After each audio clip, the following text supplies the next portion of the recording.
हेडलाईन्सचे प्रायोजक आहे NBC bearings, लांब पळण्यासाठी। देवेंद्र फडणवीस आज दिल्लीला जाणार। नरेंद्र मोदी आणि अमित शहांची भेट घेण्याची शक्यता। उपमुख्यमंत्री पद सोडण्यावर चर्चा होणार, सूत्रांची माहिती। भाजप नेत्यांसोबतच्या बैठकीनंतरही फडणवीस राजीनाम्यावर ठाम। नेत्यांकडून फडणवीसांच्या मनधरणीचे प्रयत्न। उपमुख्यमंत्री देवेंद्र फडणवीसांना मुख्यमंत्री शिंदेंचा फोन। पराभवाची जबाबदारी सर्वांची, आम्ही पराभवानं खचून जाणारे नाही, मुख्यमंत्री शिंदेंची प्रतिक्रिया। इंडिया आघाडी विरोधात बसणार, सरकार स्थापनेचा कोणताही प्रयत्न नाही, मोदींना धोरणात्मक विरोध करणार, काँग्रेस अध्यक्ष मल्लिकार्जुन खरगेंची माहिती। नरेंद्र मोदी तिसऱ्यांदा पंतप्रधान पदाची शपथ घेणार। 8 जूनला शपथविधी, सूत्रांची माहिती। राष्ट्रपती भवनामध्ये शपथविधी सोहळ्याची तयारीही सुरू। केंद्रीय मंत्रिमंडळामध्ये शिंदे गटाच्या 3 खासदारांना संधी मिळण्याची शक्यता। श्रीकांत शिंदे, श्रीरंग बारणे आणि धैर्यशील माने यांची मंत्रिमंडळात वर्णी लागण्याचा अंदाज, सूत्रांची माहिती। मुख्यमंत्री शिंदेंची आज नवनिर्वाचित खासदारांसोबत बैठक। दुपारी 1 वाजता शिंदे खासदारांसह पराभूत झालेल्या उमेदवारांना मार्गदर्शन करणार। अजित पवार गटाच्या मंत्र्यांची सकाळी 10 वाजता देवगिरी बंगल्यावर बैठक, तर संध्याकाळी 5 वाजता पक्षाच्या आमदारांसोबत अजित पवार संवाद साधणार। शरद पवार गटाचे नवनिर्वाचित खासदार आज शरद पवारांना भेटणार। दुपारी 2 वाजता राष्ट्रवादीच्या प्रदेश कार्यालयामध्ये पवार खासदारांना मार्गदर्शन करणार।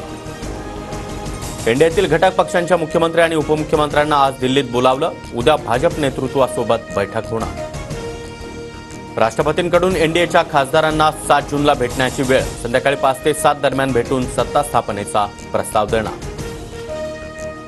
एनडीएचा नेता म्हणून नरेंद्र मोदींची निवड। नरेंद्र मोदींच्या नेतृत्वावर विश्वास। मोदींच्या निवडीच्या प्रस्तावावर 21 नेत्यांच्या स्वाक्षरी।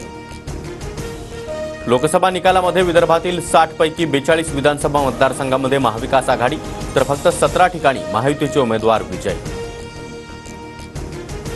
एनडीएला समर्थन करणारे अनेक जण आमच्या संपर्कात। इंडिया आघाडी किती यशस्वी झाली, येत्या 6 महिन्यात कळेल, राऊतांची प्रतिक्रिया। रत्नागिरी विधानसभा मतदारसंघ पण पारंपरिक भाजपचा, तो आम्हाला परत मिळावा आणि तो आम्ही घेणार, निलेश राणेंचा दावा। शिवराज्याभिषेक सोहळ्याचा राज्यभर उत्साह। सोहळ्यासाठी देशभरातून शिवभक्त रायगडवर। कोल्हापुरातही राज्याभिषेक सोहळ्याची जय्यत तयारी। कल्याण डोंबिवलीमध्ये पाणीपुरवठा 10 तास बंद राहणार। जलशुद्धीकरण केंद्राच्या दुरुस्तीच्या कामासाठी पाणीपुरवठा बंद। उद्या कमी दाबानं पाणीपुरवठा होणार।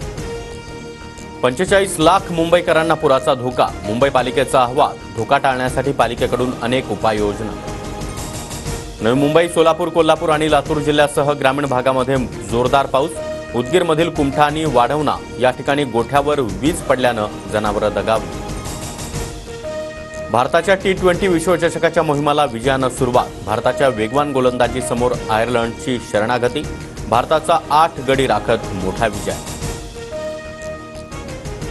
अंतराळवीर सुनीता विल्यम्स तिसऱ्यांदा अवकाशात। बोईंगच्या स्टारलाइनर अंतराळ यानावर पहिला सदस्य म्हणून आंतरराष्ट्रीय अंतराळ स्थानकामध्ये जाण्याचा इतिहास। हेडलाईन्सचे प्रायोजक आहे एनबीसी बेरिंग्स, लांब पळण्यासाठी।